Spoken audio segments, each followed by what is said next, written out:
Hi കൂട്ടുകാരെ, welcome back to ഗണിത മധുരം ചാനൽ. 6ാം ക്ലാസ്സിലെ കുറേ കൂട്ടുകാർ ചോദിക്കുന്നുണ്ട്, ടീച്ചറെ വീഡിയോ ഇടുമോ എന്ന്. ഞാൻ 1 or 2 ഇടാമെന്ന് നോക്കാം. എനിക്ക് ഇടാൻ പറ്റിയില്ല, സമയം കിട്ടാത്തതായിരുന്നു പ്രശ്നം. എന്തായാലും ഞാൻ നാളെ ഇട്ടെങ്കിലല്ലേ നിങ്ങൾക്ക് കാണാൻ പറ്റുള്ളൂ.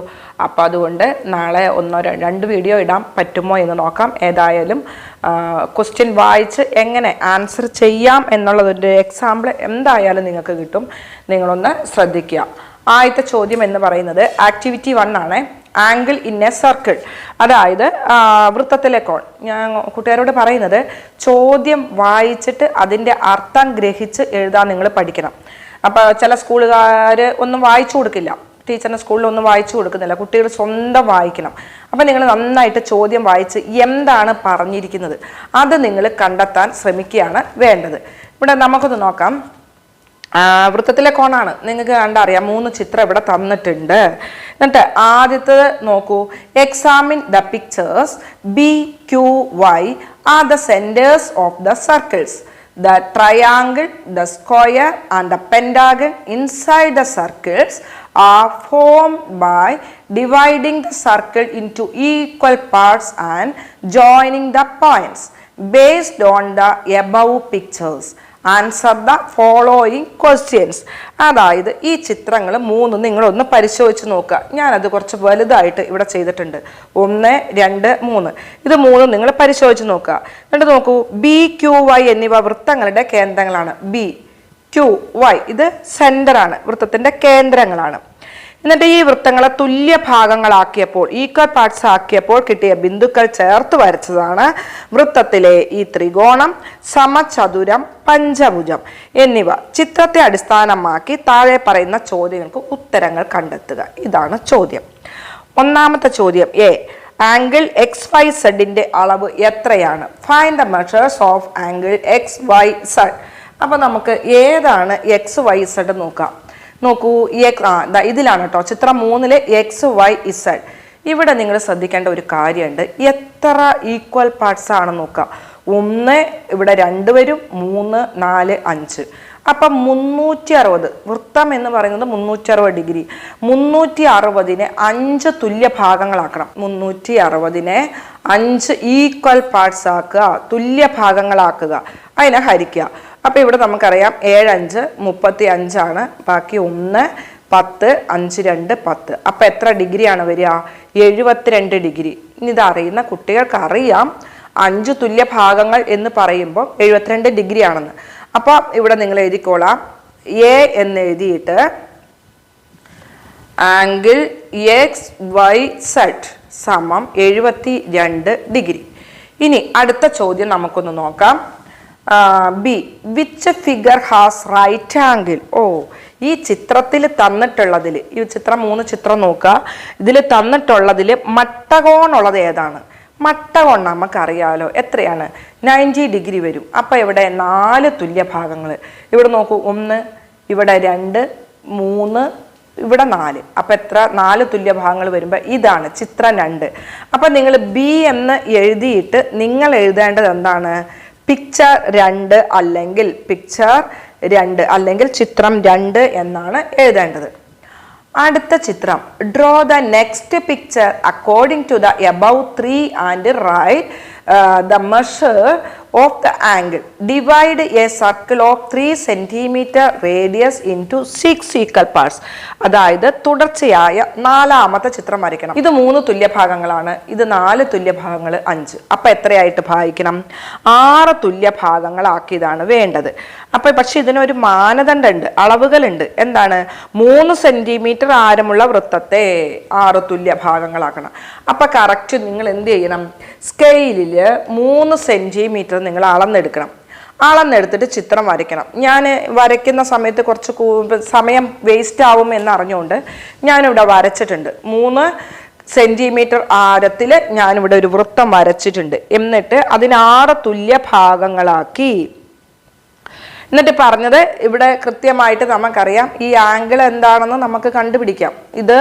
ഇവിടെ നമ്മൾ കണ്ടുപിടിച്ചു, ഇത് 90 ഡിഗ്രി ആണ് അല്ലേ? 90 ഡിഗ്രി. ഇത് എത്രയാണെന്ന് നിങ്ങൾക്ക് അറിയാവോ? ഇവിടെ 3 തുല്യ ഭാഗങ്ങളാണ്. അപ്പൊ ഇവിടെ 120 ഡിഗ്രിയാണ് ഇവിടെ വരുന്നത്. ഇനി ഇവിടെ നമ്മൾ 72 ഡിഗ്രി എന്ന് കണ്ടുപിടിച്ചു. ഇനി ഇവിടെ നമ്മൾ നോക്കുമ്പോൾ എത്ര ഡിഗ്രിയാ?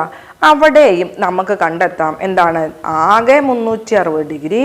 അപ്പോൾ 6 തുല്യ ഭാഗങ്ങളാക്കുമ്പോൾ 6 കൊണ്ട് ഹരിക്കുക. 6 6 36. ഇനി ഈ 0 കൂടെ കൊടുത്താൽ മതി. അപ്പോൾ 60 × 6 360 ഡിഗ്രി വരുന്നത്. അപ്പോൾ ഇവിടെ നമുക്ക് 6 തുല്യ ഭാഗങ്ങളാക്കിയ ചിത്രം ആദ്യം നിങ്ങൾ ഒരു ഭാഗം ഇങ്ങനെ വരച്ചാൽ മതി കേട്ടോ. ഇനി മുഴുവൻ വരച്ചു എന്ന് വിചാരിച്ചിട്ട് നിങ്ങൾക്ക് മാർക്കൊന്നും കുറയുന്നില്ല.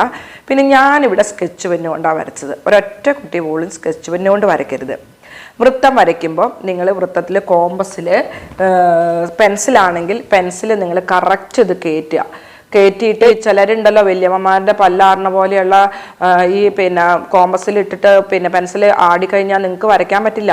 ഇത് വരച്ചതിന് ശേഷം ഒന്നുകിൽ പെൻസിൽ ചെറുതാണെങ്കിൽ കോമ്പസിൻ്റെ ഇവിടെ പിടിച്ചിട്ട് ഒറ്റ തിരിക്കൽ തിരിച്ചാൽ മതി. ഇനി പെൻസിലാണ് വലുതെങ്കിൽ പെൻസിലിൻ്റെ ഇത് വെച്ചിട്ട് ഇങ്ങനെ ഒരു തിരിച്ചിൽ തിരിച്ചാൽ മതി. അല്ലാതെ കട്ടിയൊന്നും വേണ്ട. ചിലർ വരച്ച് കഴിഞ്ഞിട്ട് എന്ത് ചെയ്യുന്നറിയാമോ? കട്ടിയാക്കാൻ വേണ്ടിയിട്ട് അതിൻ്റെ മുകളിൽ ഒന്നും കൂടെ വരയ്ക്കും. അപ്പോൾ ആകെ വൃത്തമായിട്ട് മാറില്ല, കറക്റ്റായിട്ട് വരില്ല. അപ്പോൾ ഇത് എഴുതിയതിന് ശേഷം നിങ്ങൾക്ക് എന്ത് ചെയ്യാം? ഇത് 60 ഡിഗ്രി എന്ന് നമുക്ക് അത് കണ്ടെത്തുകയും ചെയ്യാം. കാരണം 6 തുല്യ ഭാഗങ്ങളാക്കണമെങ്കിൽ 60 ഡിഗ്രി വെച്ച് വരച്ചാൽ മാത്രമേ 6 തുല്യ ഭാഗങ്ങളാവൂ. ഇവിടെ നമ്മൾ വരച്ച ചിത്രമില്ലേ, ഈ ചിത്രം ഞാൻ പഠനോപകരണം കൂടെ വെച്ചിട്ട് ജസ്റ്റ് നിങ്ങൾക്കൊന്ന് മനസ്സിലാക്കി തരാം കേട്ടോ. ഇതാണ് 3/1 ഭാഗിച്ചത്. അപ്പോൾ ഇത് എത്ര ഡിഗ്രി ആണെന്നാണ് പറഞ്ഞത്? 120 ഡിഗ്രി. നിങ്ങൾക്ക് വേണമെങ്കിൽ ജസ്റ്റ് ഞാൻ ഇവിടെ ഒന്ന് കാണിച്ചു തരാം. ഇത് ഇവിടെ നമ്മളിങ്ങനെ വെച്ച് കഴിഞ്ഞ് കഴിഞ്ഞാൽ ഇതാ കറക്റ്റ് വെച്ച് കഴിഞ്ഞാൽ നിങ്ങൾക്കറിയാം. ഇങ്ങോട്ട് നോക്കൂ, 120 ഡിഗ്രിയാണ്. ഈ 6/1 വീതം 2 പീസുകൾ ചേർന്നാൽ 60 എത്രയായി? 120 ഡിഗ്രി ആയി. ഇതിങ്ങനെ വെച്ച് നോക്കൂ, കറക്റ്റായി. അപ്പോൾ ഈ ഒരു ബന്ധം മനസ്സിലാക്കാൻ വേണ്ടി ഞാൻ ഈ ഒരു പഠനോപകരണം ഉപയോഗിച്ചെന്ന് മാത്രം. പിന്നെ മറ്റൊരു കാര്യം കൂടെ പറയാം.